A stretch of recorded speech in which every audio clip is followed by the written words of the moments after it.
بسم اللہ الرحمن الرحیم۔ السلام علیکم، کیسے ہیں دوستو؟ امید ہے کہ آپ سب خیریت سے ہوں گے اور دعا ہے کہ اللہ تعالیٰ کی رحمتیں اور برکتیں آپ پر سدا برستی رہیں۔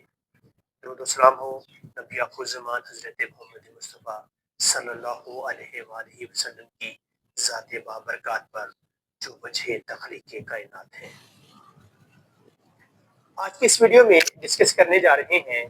کہ دبئی میں جو ہونے والا شو ہے، دبئی ایئر شو جو ہے، جس کا 18th ایڈیشن چل رہا تھا، اس میں آخری دن انتہائی دلخراش اور افسوسناک واقعہ پیش آیا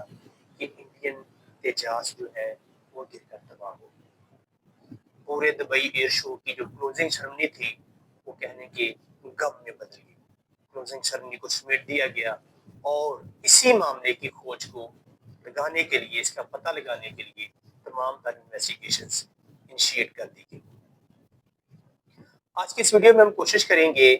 کہ ان معاملات کو، ان وجوہات کو بین جانچنے کی کوشش کریں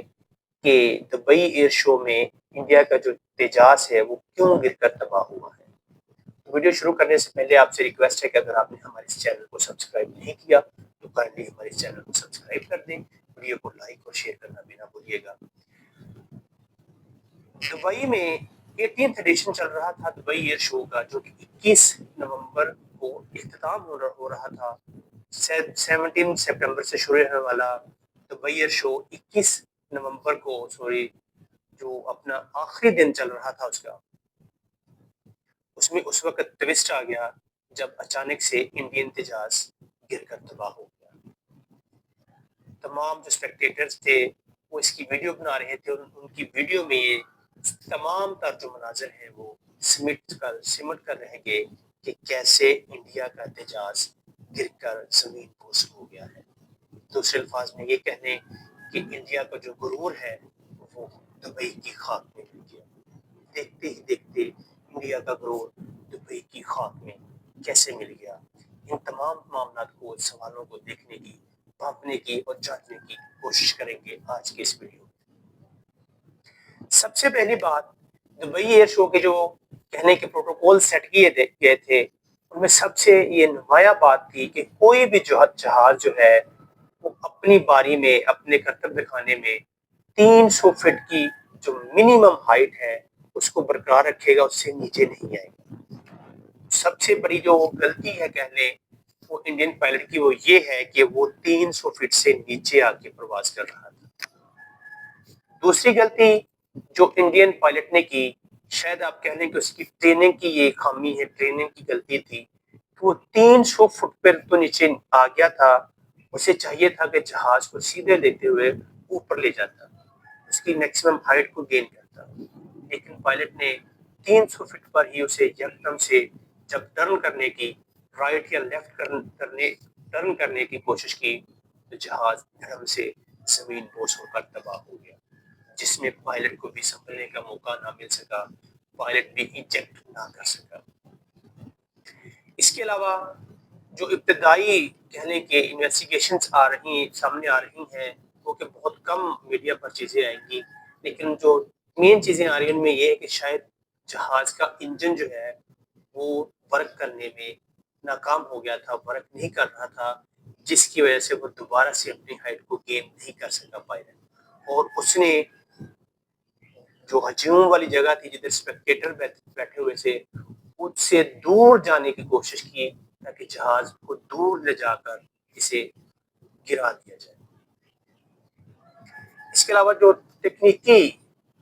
جو سوالات سامنے آ رہے ہیں وہ بھی دیکھنا پڑے گا کہ کیا آخری لمحات میں پائلٹ نے کچھ اپنے گراؤنڈ جو اس کا سسٹم تھا، کنٹرول سسٹم تھا، اس سے جو رابطہ کیا، اس سے انہوں نے کیا ہدایات دی تھیں، کیا بتایا تھا کہ اس کے جہاز میں کون سی خرابی کا سگنل آ رہا ہے۔ یہ تمام تر جو سوال ہیں ان کے جواب ابھی کچھ وقت لیں گے، پتہ تو چل جائے گا کہ انڈیا کا جہاز کیسے گر گیا اس شو میں۔ انڈیا نے خود بھی اپنی انڈین ایئر فورس نے انویسٹیگیشن کی ایک کہہ لیں کہ جو انویسٹیگیشن لانچ کر دی ہے، ایک ہائی لیول کا بورڈ تشکیل دیا گیا ہے انڈیا میں،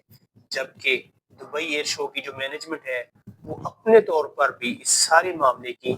کھوج لگا رہی ہے کہ آخر کیوں کر انڈین تجاز گر کر تباہ ہوا ہے۔ اس سے پہلے کے مناظر بڑے دل خوش رہے، کہنے کہ خوش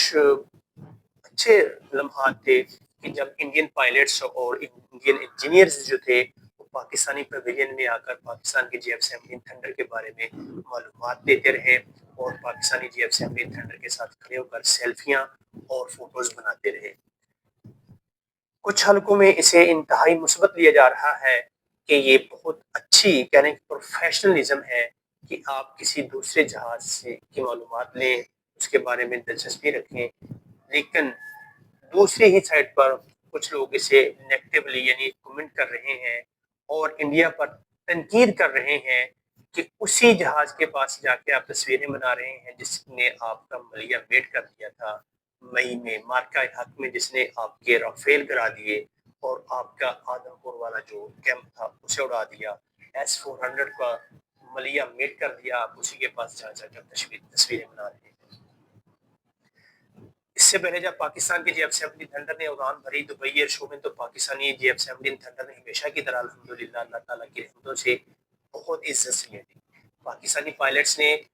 2 نئے جو کرتب اس دفعہ کیے ہیں اس نے پوری دنیا کو چونکا کے رکھ دیا ہے کہ 4.5 جنریشن کا یہ طیارہ اتنی مستعدی سے اور اتنی تیزی سے یہ اپنے پینترے بدل رہا تھا، اور اس نے جو کرتب دکھائے ہیں جس میں ایروبیٹک اور سٹیٹک ہے، اس نے دنیا کو جو ماہرین ہے ایویشن انڈسٹری سے تعلق رکھنے والے انہیں بالکل ہلا کے رکھ دیا، حیران کر دیا کہ پاکستانی پائلٹس کے پاس اتنی زیادہ کہنے کی پروفیشنلزم اور ٹریننگ ہے کہ وہ جہاز کو 4.5 جنریشن کے جہاز کو 5 جنریشن کے جہاز کی طرح اڑا سکتے ہیں۔ کل ہی حامد میر جو ہمارے سینئر اینکر ہیں انہوں نے جب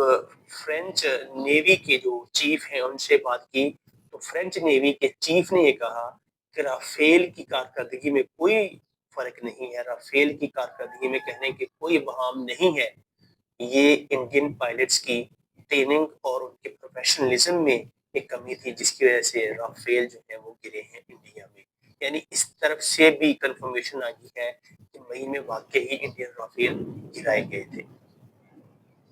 تو آج اسی پر ہم فوکس کریں گے کہ دبئی میں انڈین تجاز گر کر جو تباہ ہوا ہے اس کی مزید جو وجوہات ہیں وہ کیا ہے۔ اگر آپ میں سے کسی کو پتا ہو تو ہمارے کمنٹ سیکشن میں ضرور ہمیں اپنی